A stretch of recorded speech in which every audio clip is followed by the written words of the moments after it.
नमस्कार। मैं दोबारा से सेकंड पार्ट लेके आया हूँ सोशल स्टडीज़ 9th क्लास का, इकोनॉमिक्स का, the story of village Palampur. First part में मैंने आपको फैक्टर्स ऑफ प्रोडक्शन के बारे में बताया था। मैं आशा करता हूँ कि आप सभी को समझ में आ गया होगा। तो अब पार्ट सेकंड में आते हैं। जैसा कि पढ़ने से पता चल रहा है कि चैप्टर पालमपुर गांव के ऊपर है और गांव के लोग ज़्यादातर फार्मिंग करते हैं और यही उनका एकमात्र सोर्स ऑफ इनकम है। तो फार्मर्स को पैसे मिलते हैं उनकी फसल से। अगर फसल ज़्यादा तो पैसे ज़्यादा।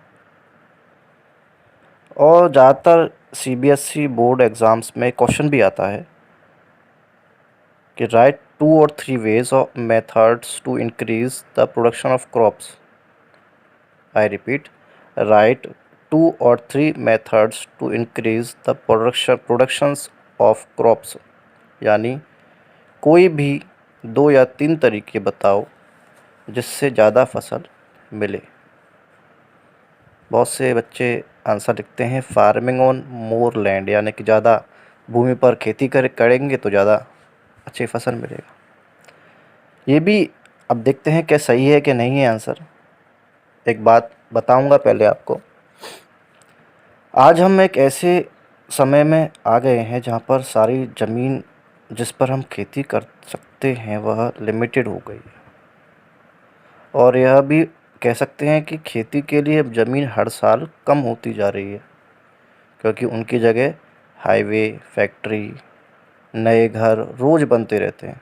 सो farming on more land should not be correct answer for this question, जो मैंने पहले बताया था। अभी बहुत से बच्चे लिखते हैं ना फार्मिंग ऑन मोर लैंड, तो ये आंसर सही नहीं है देखा जाए तो सही उत्तर जानने के लिए कुछ पॉइंट में अगर डिस्क्राइब करते हैं तो फर्स्ट पॉइंट आता है multiple cropping. Multiple cropping means to grow more than one crop on a piece of land during the year. I repeat, multiple cropping means to grow more than one crop on a piece of land during the year, यानी एक साल में एक से ज़्यादा बार फसल उगाने जैसे रेनी सीज़न में ज्वार या बाजरा उगा दिए, फिर अक्टूबर से दिसंबर तक पोटैटो, और फिर विंटर सीज़न में गेहूँ उगा दिए। तो ये सब मल्टीपल क्रॉपिंग का एग्जाम्पल है।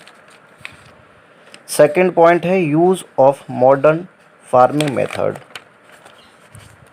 जैसा पहले हम लोग गाय का गोबर इस्तेमाल करते थे फर्टिलाइज़र के तौर पर, परंतु अब केमिकल फर्टिलाइज़र्स का इस्तेमाल किया जाता है फार्मिंग के अंदर।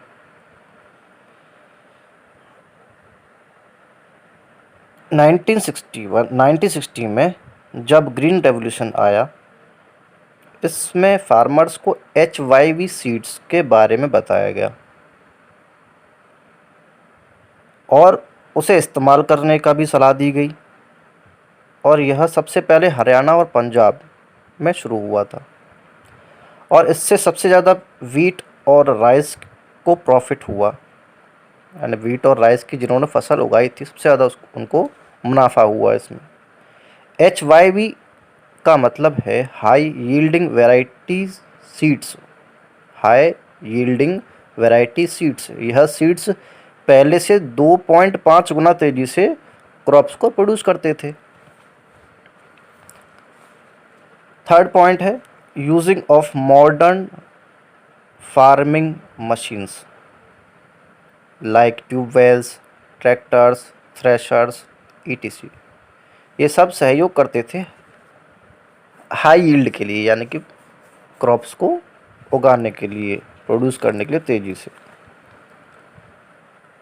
अब ये करने के बाद ये 3 पॉइंट्स तो आपके हो गए जो मैंने क्वेश्चन अभी बताया था आपको क्वेश्चन जो कि write 2 or 3 methods to increase the production of crops. ये 3 पॉइंट बता दिए मैंने आपको।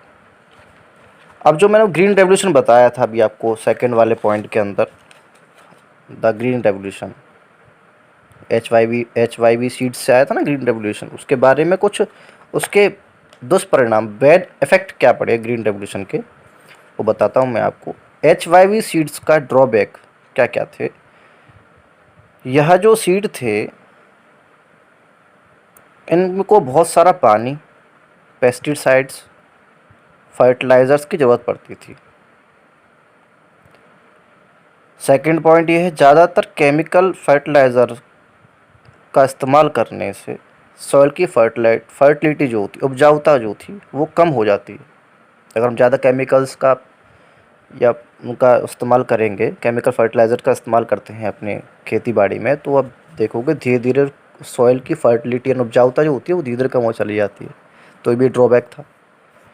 ट्यूबवेल्स का पानी, थर्ड पॉइंट है, ट्यूबवेल्स का पानी ज़मीन के अंदर से आता है, जिस कारण ग्राउंड वाटर बहुत कम हो जाता है और वाटर टेबल बहुत नीचे चली जाती है। तो मैं आशा करता हूँ अभी आपको सब समझ में आ गया हो जो समझाया है मैंने। तो अभी के लिए इतना ही, धन्यवाद।